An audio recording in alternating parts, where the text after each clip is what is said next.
Many thanks for staying with us. You're still watching Good Morning in Namibia. Now, the government, or the Democratic Republic of Congo Army, says it has squashed an attempted coup against President Felix Tshisekedi in the capital, Kinshasa, this involving Congolese and foreign fighters. Now, DR Congo Army spokesperson Brigadier General Sylavin Ekenge said that 50 suspects, including 3 Americans and a naturalized British citizen, have been detained.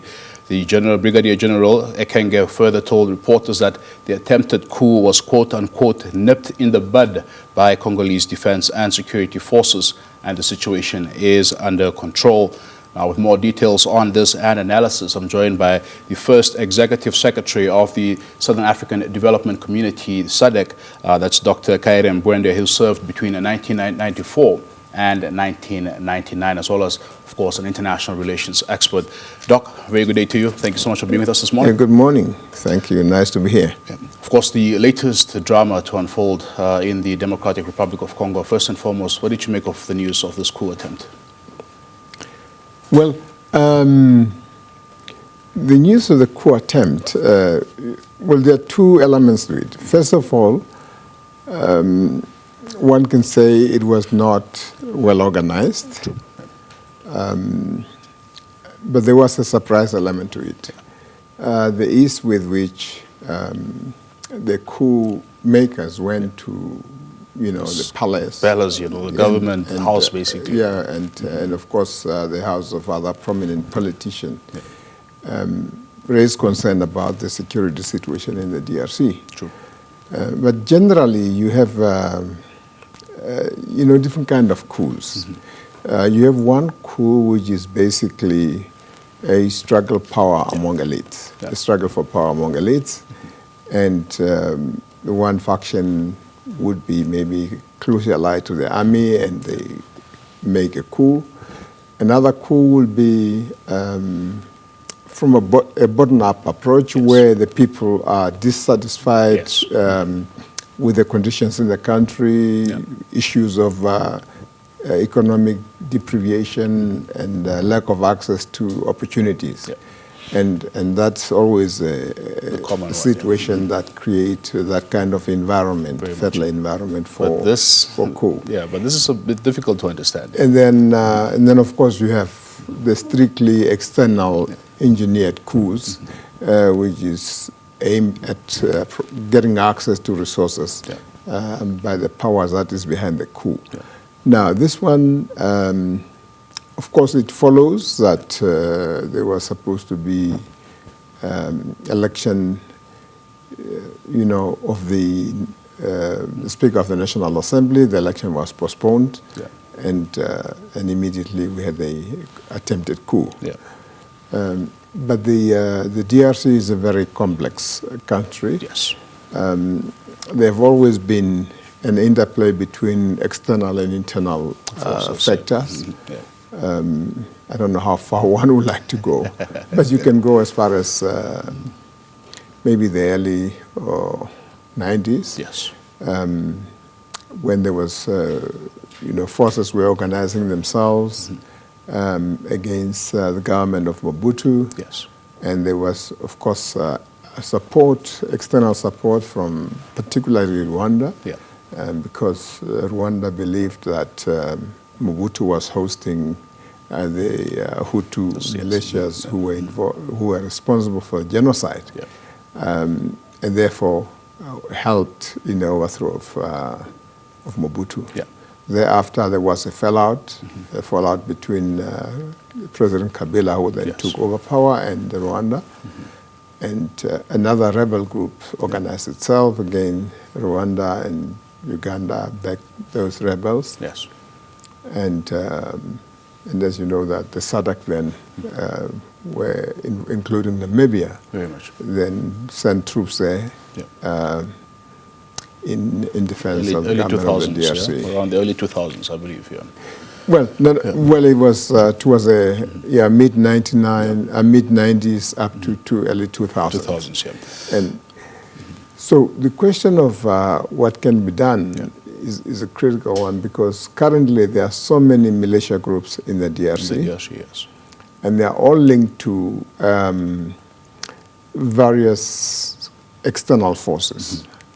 And therefore, it's really difficult. Yeah. Especially when you look at even the composition of this latest coup attempt. I mean, you have Americans involved, you have British citizens involved, you have Congolese based in America involved. It's such a weird compilation of people here. So yes, that is one. And then the other one, you have several rebel groups that some of them have the origin in Rwanda, others have origin in the DRC. Yes. I mean, in Uganda. Uganda, yes.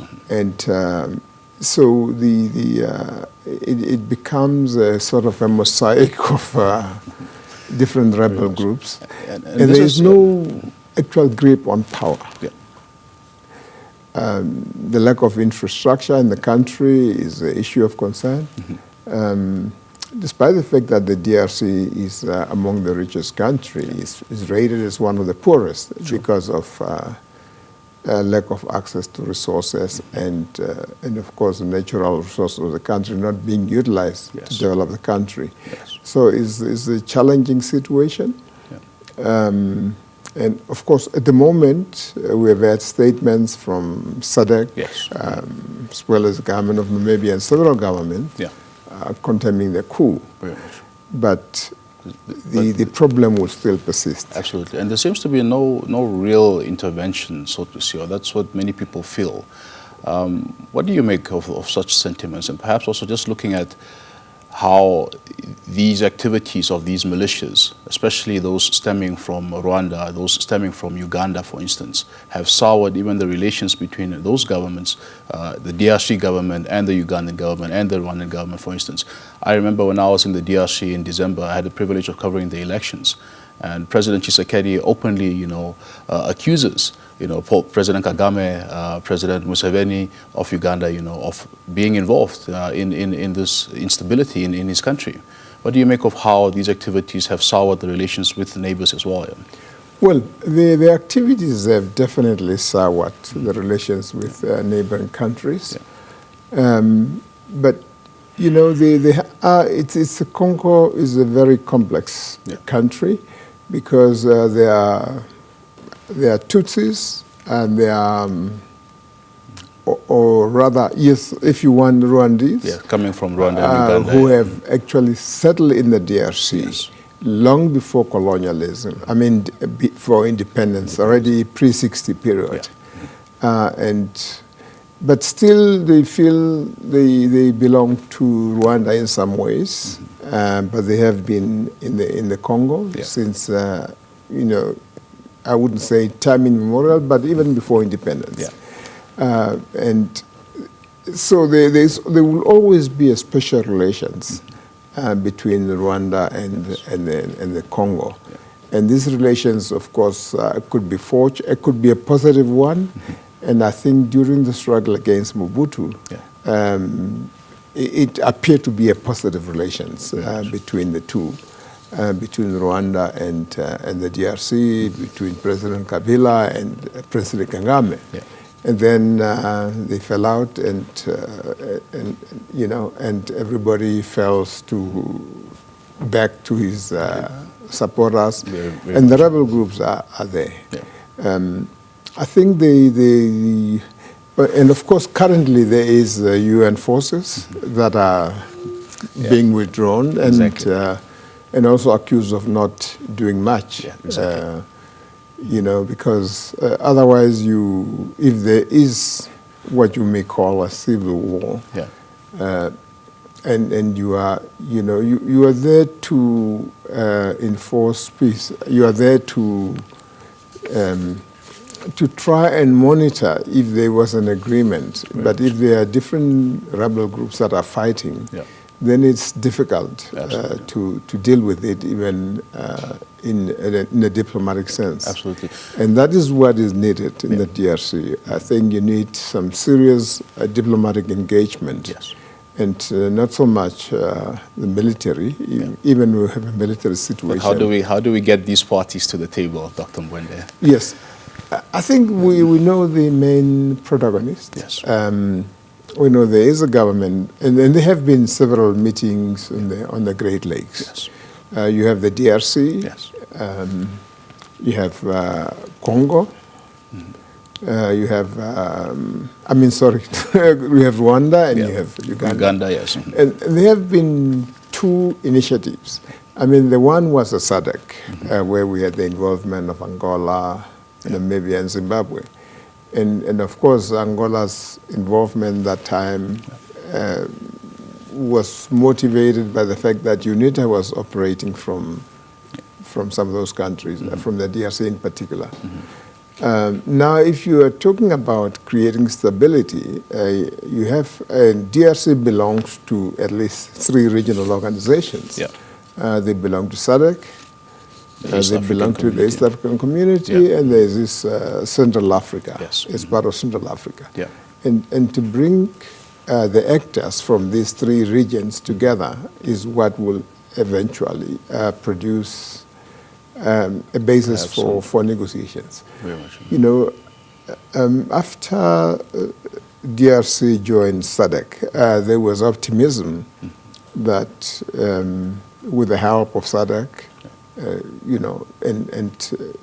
initially it was not even thought of military. Of course, there was a military, yes, but also they thought that they could assist in unleashing the potential of the DRC and the economic development. yes.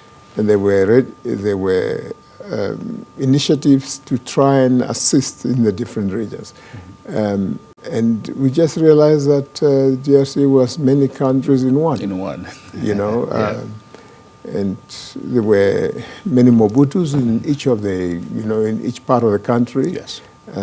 Running the country with lack of infrastructure and not a very strong central government. Very much indeed. And I think 2 things needs to be done.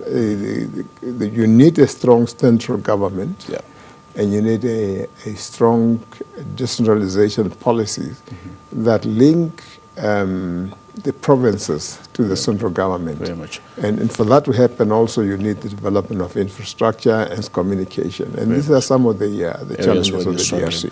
Just lastly, and briefly so, Dr. Mbwende, unfortunately, we could talk about the DRC all day. Yes, absolutely. Just how does this latest attempted coup undermine President Felix Tshisekedi, He, of course, got a second term in December, was sworn in January. Just looking at this coup attempt and looking at his administration so far, what would you make of his attempts to bring the people of the DRC together? I think this attempted coup should be a wake-up call. Yeah. To say that you can't just sit back and run the country from Kinshasa, even though, of course, if you look at the people who were involved in the coup, yes, you can say this is a typical, what I would call, elite struggle for power. And Christian Malanga with support, of course, external support, we don't know exactly. But of course, we knew he has very strong links to the U.S. Yes. The U.S. have denied that he's in fact a citizen of the U.S., even though he has lived there. But I think, first of all, the fact that the coup was not successful should be encouraging for the government. Yes. And it was nip in the bud. But that means that they have to tighten security. Absolutely. But also, it shouldn't just be a question of security, but it should be serious diplomatic efforts and, of course, confidence-building measure on the side of the leadership. But with rebel groups in all corners of the country, I think it's a very difficult situation. But I would think that it's a wake-up call, strengthen the security, and reach out to regions. And most of these rebel groups in the various regions are connected to some external forces. Getting funded by external forces. And funded by them. Reach out and get there have been inter-regional conferences, got a conference of the Great Lakes region, get East Africa involved. because East Africa, especially Kenya and Tanzania, can play a different role because they don't have the same interest as Rwanda and Uganda, and then get SADC involved also. Very much indeed. So diplomacy is the key to the crisis in the DRC. Diplomacy is bottom key, line. and also regional mechanism more than the UN, I think. Obviously, Article Chapter 8 of the UN Charter provide for regional mechanism in maintenance of international peace and security, and I think the UN should provide support to the regional mechanism to deal with the situation in the DRC instead of trying to handle it from New York. It should rather be handled from Cabron and somewhere in the region. Very much. Dr. Bwende, always a pleasure having you, always a pleasure tapping into that brilliant mind of yours. Thank you for being with us this morning. Thank you very much. Sharing your insights on this matter. Okay. Thank you. There you have it, former Executive Secretary of SADC, former diplomat, as well as international relations expert, Dr. Kaire Mbwende, talking to us this morning about the events in the DRC. Of course, early Sunday, we saw an attempted coup by, of course, a very small faction of people believed to have foreign influences. But that attempt was squashed very quickly by the military. And of course, this just further placing the spotlight on the crisis in the DRC. We continue with matters right here on Good Morning Namibia.